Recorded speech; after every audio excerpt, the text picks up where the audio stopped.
Welcome back, Rebel fans. You're listening to another episode of the Rebel Talk presented by the Rebel Walk. It's me and Zach again back in front of the screen. I promised you guys last week that I'd try to do this with Zach a little bit more often after these Ole Miss games are over. We did it on Monday last week. We're doing it on Sunday. We'll try to get that on Sunday. Although I am possibly, if everything goes well over here in Gulf Shores throughout this week, I should be coming down to Oxford this coming weekend to cover Ole Miss versus Arkansas. So maybe not on Sunday for this next pod. If I can get one in Oxford, maybe I will with Zach. But if not, we'll definitely have one on that game on Monday. That's a big-time matchup. No spread set yet, but I think the time was officially set for 6 p.m. So it's a primetime matchup against an Arkansas team that looks a lot better than they did a year ago.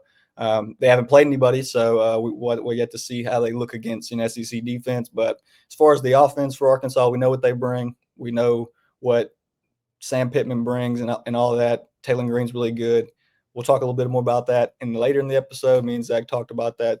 Him and Dalen will get you guys and obviously a full preview of that game later in the week. But we'll talk a little bit of Arkansas later in this episode.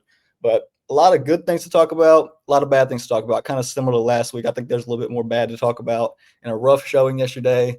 And you kind of thought at times Ole Miss was really going to lose the game. I mean, sitting there watching the game, you really thought Ole Miss was going to lose that game. And I will admit, I was surprised a little bit the way Kentucky played defense. I thought they were going to be a little bit worse than they were last year. They proved that they were ready to play. I mean, Stoops put a really good defense together this year. Maybe he's still probably one of those SEC coaches on the hot seat, but I mean, he has a good defense right now. They got to get it figured out on offense over there in Lexington. Seems like they got a really good backup quarterback that's probably going to take over for Zach Calzetta at some point this year. And they just came up short yesterday. I mean, against a really good, tough Pete Golden unit and then a Lane Kiffin offense that kind of just willed their way to victory at the end of the game. But a lot of things to not like about this game, Zach. What pops into your head right off the bat? Just what did you not like at all yesterday? I think the first thing, Cam, for me was easily the offensive line play. And look, we can sit here and talk about it all day long. Austin Simmons throws for 235 yards. Kewan Lacey rushes for 138 yards, and Kentucky gets 0 sacks. So there's great things happening, obviously. And Ole Miss scores 30 points, which didn't happen a lot last year. Like, as great and as productive as that offense was, they were not scoring a lot of points in SEC games. So a lot of credit to Austin and Lane and the offensive staff for that. But, we're going to talk about these grades a little bit. The interior offensive line is getting blown up, dude. I mean, you go back and watch these passing replays. It's like, oh my gosh, just getting manhandled down there, for lack of a better term. So that's going to have to improve, man.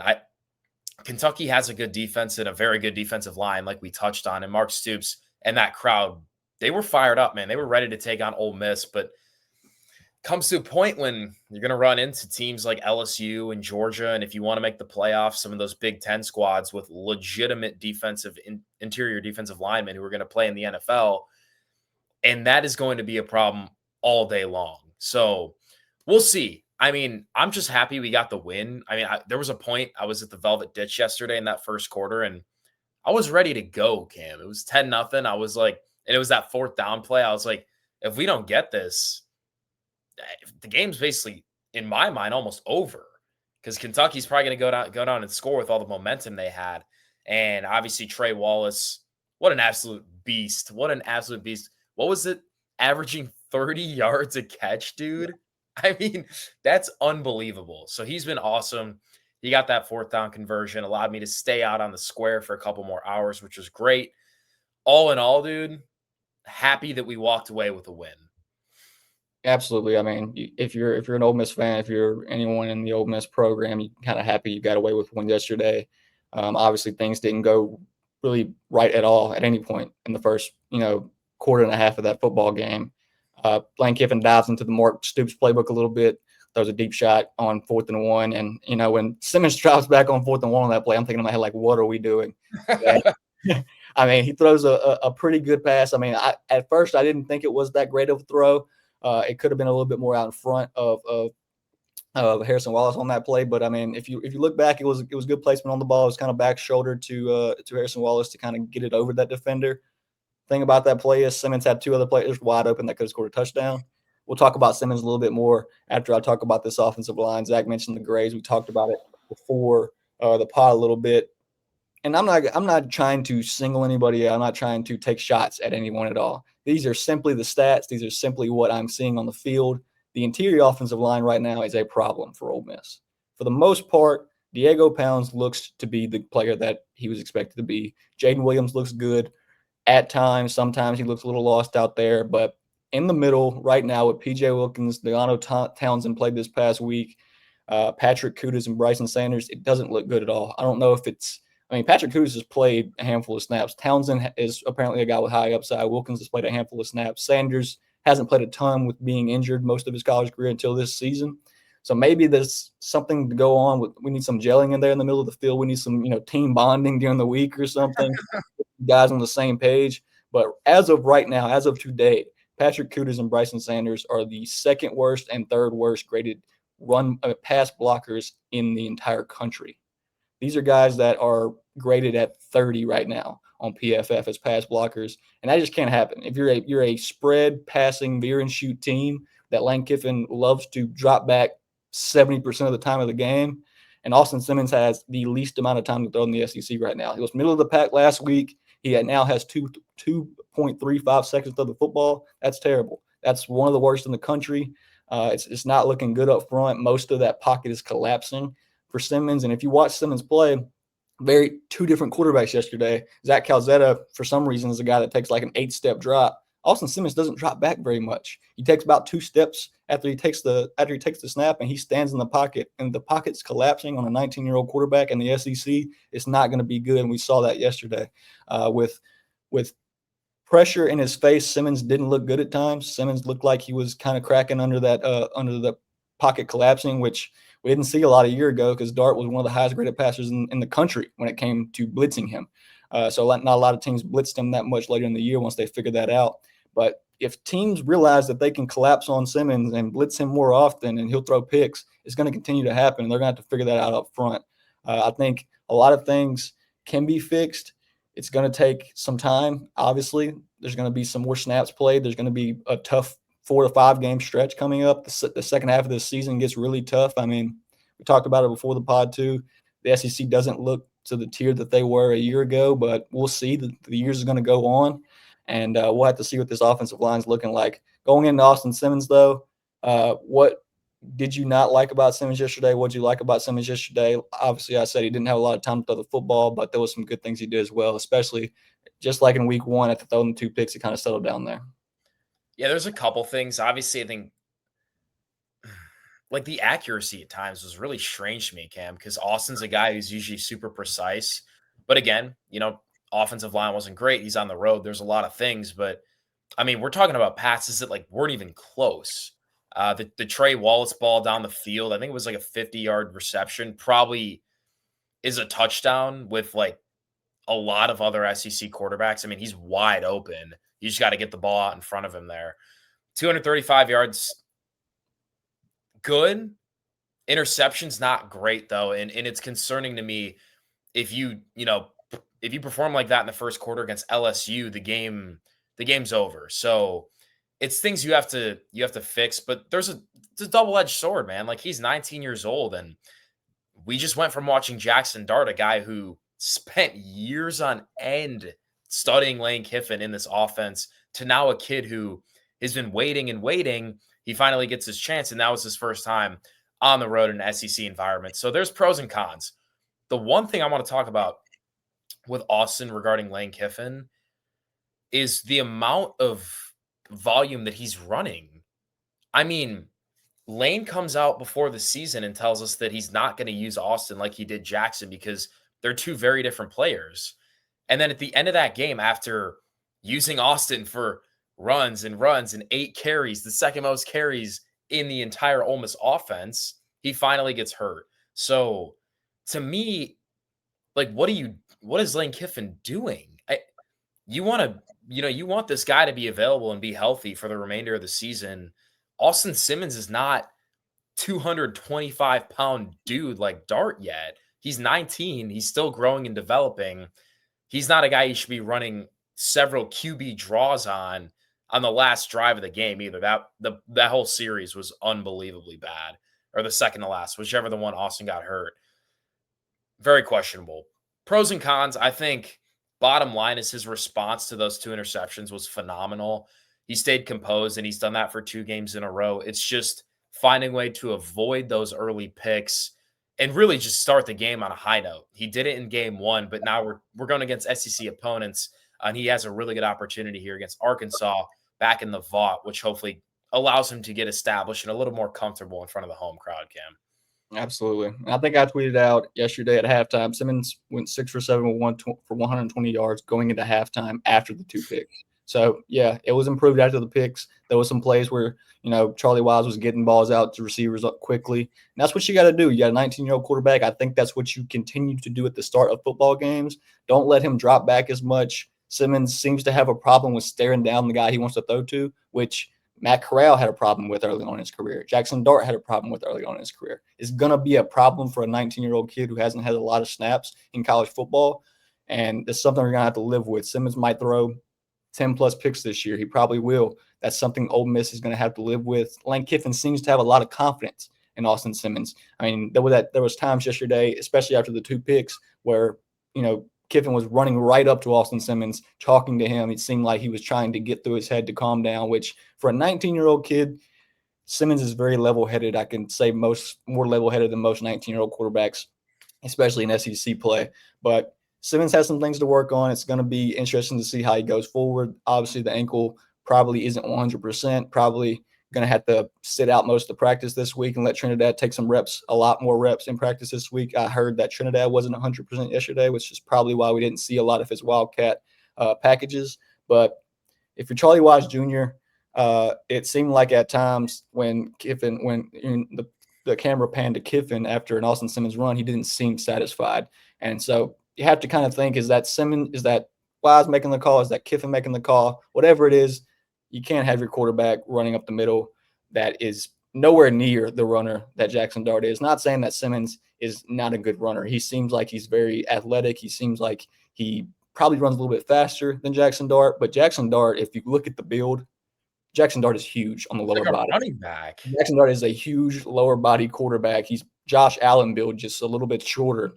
I mean, you can't run your quarterback like you ran Jackson Dart. Jackson Dart kind of did it on his own terms anyway. Simmons doesn't seem like he wants – I think he has the lowest scramble rate of any quarterback in the SEC through 2 games. He doesn't want to run the ball. He wants to throw the ball down the field, and that's what Ole Miss needs to find a way to do.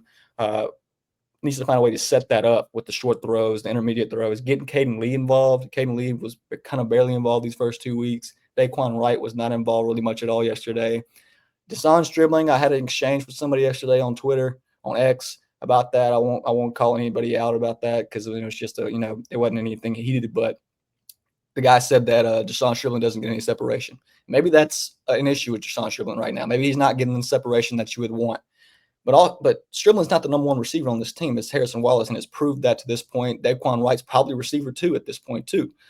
So the one thing about Deshaun Stribling, he's a really good run blocker. He's actually the highest graded run blocker on the team that isn't Keywan Lacey.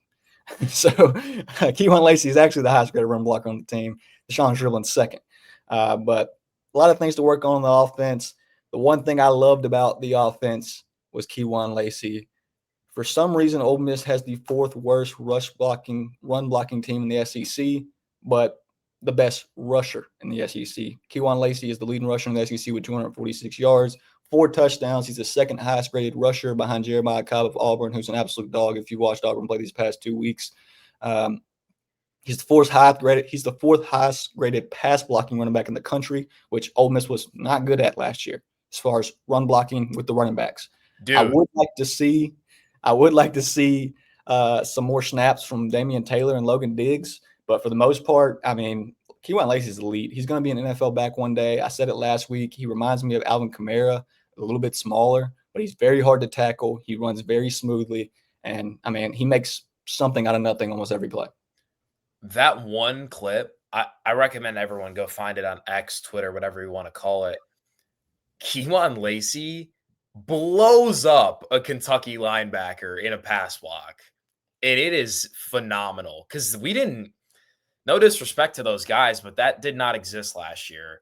Like Kiwan, he's getting his nose in the dirt there, and it's pretty fun to watch. But like you said, man, Diggs, Taylor, these guys they're going to have to take snaps, and you definitely don't want Austin Simmons getting 8 carries either. But Lacey's not like the Judkins build or one of these thicker built guys who's prepared to be taking 30 carries a game, especially now that we're entering SEC play. So it's definitely something you got to be mindful of, and also let's get this kid out in space a little more. Like I want to see Kiwan utilized in the pass game because his ability to make a man miss and get yards and make something out of nothing is pretty incredible. So, like you said, nothing but great things for Kiwan, but definitely want to see him involved in the pass game. And let's take some of that player load off of him moving into Arkansas, Tulane, and obviously LSU. Absolutely. Another thing about Kiwan that I saw on PFF, 21 missed tackles forced so far through 2 games. That's the most in the country by I think 8 so far. So he's very elite with the ball in his hands. Like Zach said, I'd like to see him out in space more.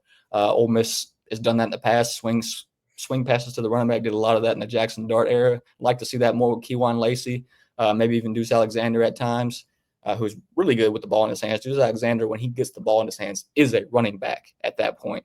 He's very shifty. But Kiwan, 20 carries a game, somewhere around that. Get Diggs and Taylor in there with 6 to 7 carries a game. Get Shakai Mills-Knight in there if you got to. You got to figure it out. I mean, Trinidad Chambliss, put him in the Wildcat package. Obviously, you don't want teams to start predicting that he's going to run the ball, but Trinidad can throw it. Put some trick plays in there for him. Do a Tim Tebow jump pass with Trinidad Chambliss. Yeah. I really liked the goal line package yesterday.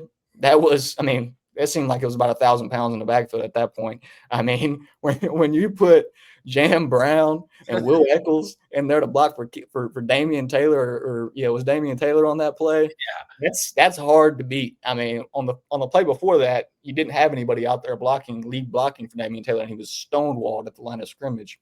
And then Glenn Kiffin was like, "All right, that's enough." Imagine if Xavier Harris and Walter Nolan was run blocking for J.J. Pegues last year. Where was that package a year ago? Dude, that's a great call.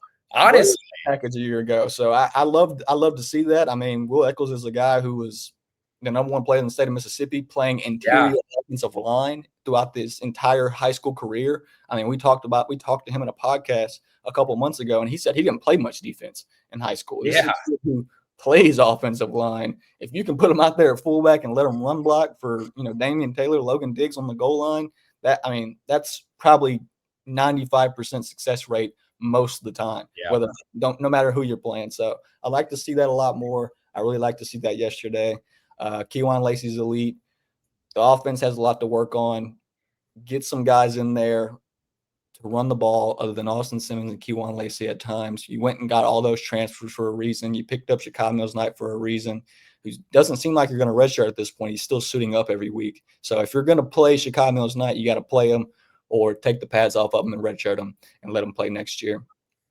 But for the most part, offense did not live up to expectations against Kentucky.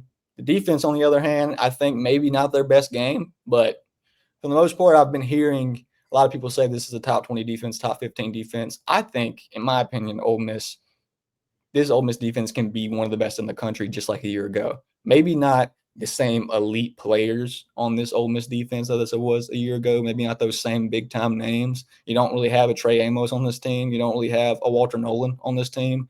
You don't really even have a Princely Umamielen on this team, even though you have his brother.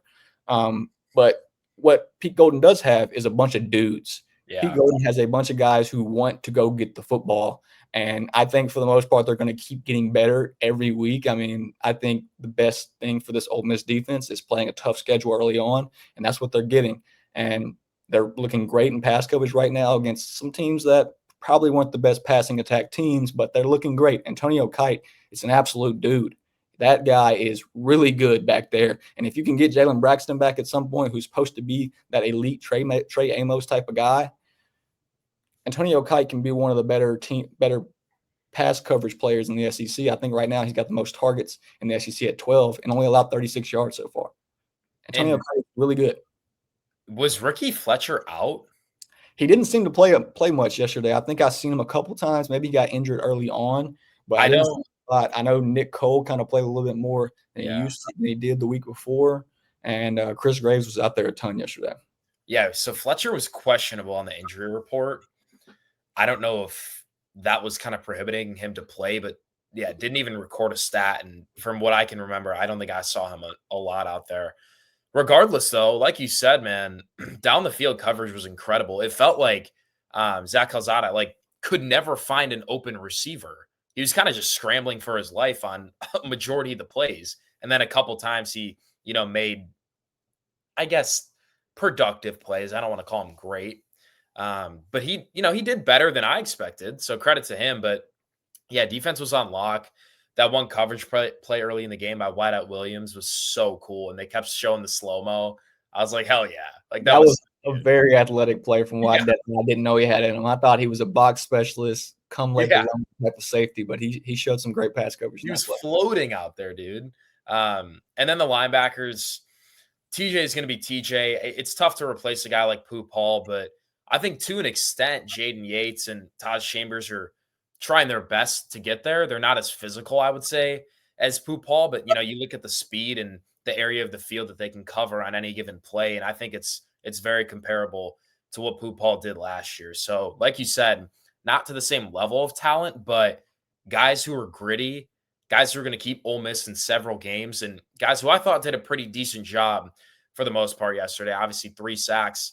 Want to get that number up a little bit, but one of them was in one of the most important drives of the game, which basically ended it with Perkins coming up the A-gap there. Phenomenal stuff from Pete Golding. All in all, man, I think similar stories last year. The defense is going to be part of this team that's going to really keep Ole Miss in games with a guy like Austin Simmons who's still learning and developing, week by week here. So Pete's got to continue to preach to these guys how important they are. And like you said, credit to guys like Antonio Kite. Gush again was phenomenal. I thought he made some good tackles yesterday. Cam Franklin's really coming along. So there's some dudes developing at a really nice level here defensively. Absolutely. And I think we said it yesterday, Zach, texting back and forth in the group chat. It seems like if you're Pete Golden right now, you're looking at your defense and saying, hey guys, we hold our opponents to 20 points or lower, where we had a chance to win every game this season. Ole Miss is going to find a way to put up 25 plus. And the games that they didn't last year, they lost. Yep. Games that Ole Miss lost last year, I think, put up less than 25 points, maybe 26 in that LSU game, but didn't put up 20 points at all in the Florida loss or Kentucky loss. The games that Ole Miss defense is going to hold opponents under 20 points, they're going to have a chance to win every game. And I think that's what Pete Golden's telling his unit every week. Like me and Zach has already said, not a lot of elite players on this defense outside of Suntarim Perkins, who you haven't really seen a lot out of this year, which will come along as more as the defensive line comes along. But there are some guys that have really high upsides. Prince Will has a really high upside. Will Eccles has a really high upside. Cam Franklin, really high upside. Even Jaden Yates and Todd Chambers, they're a lot bigger than Poop Hall. They have really high upsides. And then Antonio Kite, like I've already said, really high upside back there. Jalen Braxton, when he gets out there, is supposed to be an elite type of corner. Kapina Gashikin's a clear leader, a clear veteran back there in the secondary. It's a lot to like about that defense right now. And like I said, they're going to keep getting better. They're, in my opinion, already a top 20, top 15 defense right now. And by the end of the year, I wouldn't be surprised if they're a top 5 defense, just like they were a year ago. A lot of things to like. Arkansas coming up. I think this is going to be another big test for the Ole Miss defense, especially the Ole Miss offense. I'll start off with Taylor Green. I mean, he's looked phenomenal in these first couple of weeks. He's looked like one of the better SEC quarterbacks. Obviously, he has a lot of experience at Arkansas in general, but just playing college football, Taylor Green has a lot of experience. They have 3 good running backs, 2 absolute power backs and units with Mike Washington Jr., New Mexico State transfer, and Braylon Russell, who's a sophomore. And they have Rodney Hill, who's kind of their lightning to the 2 thunders that they have. So it's going to be interesting to see how this Ole Miss defense handles that. They didn't look great at times against the rush. You didn't see the stone walls as much as you saw early in the game. It seems like later in the game, Kentucky kind of adjusted and found a way to get, 5 to 6 yards of carry with their 2 power backs. So it's going to be interesting to see how Ole Miss handles an extra back in Arkansas this week. Kentucky only had 2. Arkansas is going to trot out 3, and then obviously their quarterback is a running back of his own. So it's going to be interesting to see how they handle that rushing attack from Arkansas. They have 2 really good wideouts and Jaylen Brown and Omega Blake who can fly, especially Jaylen Brown. Jaylen Brown has track speed. And if nobody can cover him back then we're going to have a problem because Taylor Green has a cannon who he can chunk it down the field to Jaylen Brown. They replaced Luke Haas with two big tight ends. The defense got better for Arkansas. They're not going to be that same poor secondary that they were a year ago that Jackson Dart just absolutely carved up later in the year. But it's gonna be a tough game. It's gonna be another tough test for Austin Simmons that I'm interested to see how he handles, especially after probably not practicing most of this week with the ankle. So it's going to be interesting to see. The good news for Ole Miss is I believe the next 4 to 5 games you're at home. You don't have to go on the road again until Athens. Get settled in, play at home, play in front of these home fans, and go on a run. I mean, the only game that you really is up in the air right now that people were kind of doubting you a little bit on is LSU. There's 4 games I'm circling right now. If I'm Ole Miss, obviously you want to go 1-0 every week.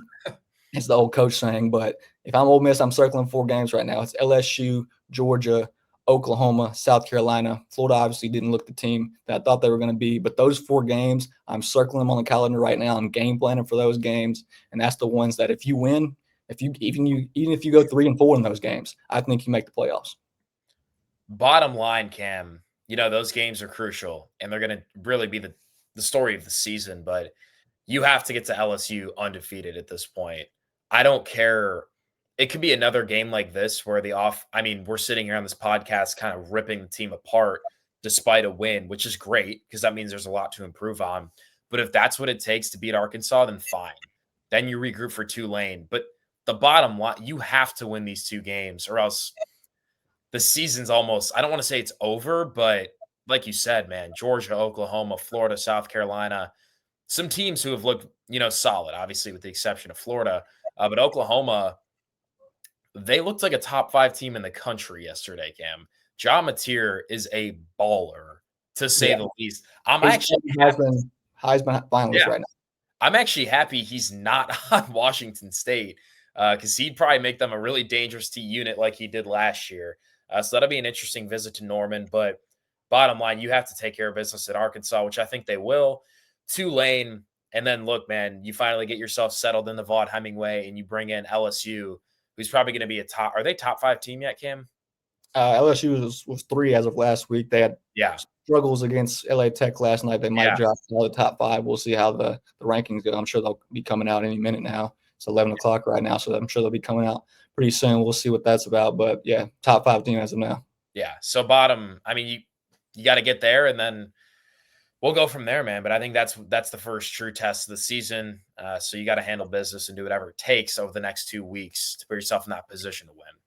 Absolutely. And I talked about Zach before the pod. If you want to know some stats real quick, I know FPI is a very strange thing, but Ole Miss dropped 4 spots in the FPI. Obviously, the AP rankings will come out. I've never been a fan of the rankings. I've always said to Zach and even Evie and other people that I don't think teams should be ranked at all. I think there should be no rankings until you bring out a college football playoff ranking at this point because the AP poll just doesn't matter anymore.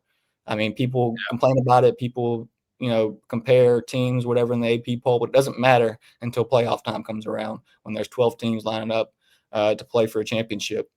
But right now, Ole Miss is the highest projected win total in the SEC, which is shocking. I mean, the SEC is a really good conference, but no one looks great right now. We talked about that before the pod. The only team that looks really the best team in the country right now is Ohio State, maybe Oregon. We'll have to see how Oregon plays against some better opponents, but they absolutely slaughtered Oklahoma State yesterday. So we'll have to see how the rest of the season goes. We'll have to see who kind of prevails in the SEC, but it's looking like if you're Ole Miss, like Zach said, if you can get through these next couple of weeks and get to LSU undefeated and you somehow find a way to beat LSU in the Vaught that weekend, I mean, you could probably lose 1 or 2 games after that and still make the playoffs. This is an SEC type of year where there could be a 9-3 team in the SEC championship game. I mean, we saw a bunch of teams lose in week 1. We saw teams lose last week. A lot of teams struggling. I mean, Georgia won 28-6 against Austin Peay. Georgia doesn't look as great as they usually are.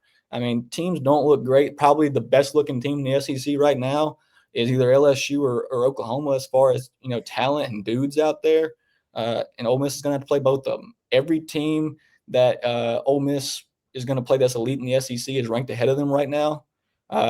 well, other than Florida, probably after losing that game yesterday. So we'll have to see where Florida drops in the rankings, maybe out of it completely. But every other team other than Florida that Ole Miss plays in the SEC is going to be ranked ahead of them, other than Arkansas that's coming up week as well. But it's going to be a tough second half of this season, especially after you get to the stretch of LSU. So we'll have to see how they handle it.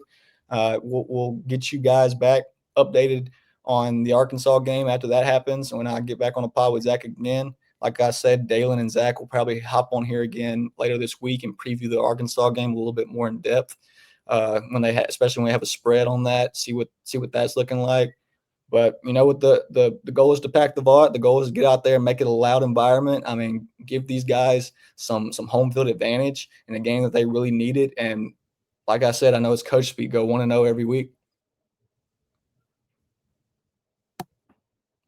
You got anything else, Zach? No, I got nothing else, boss.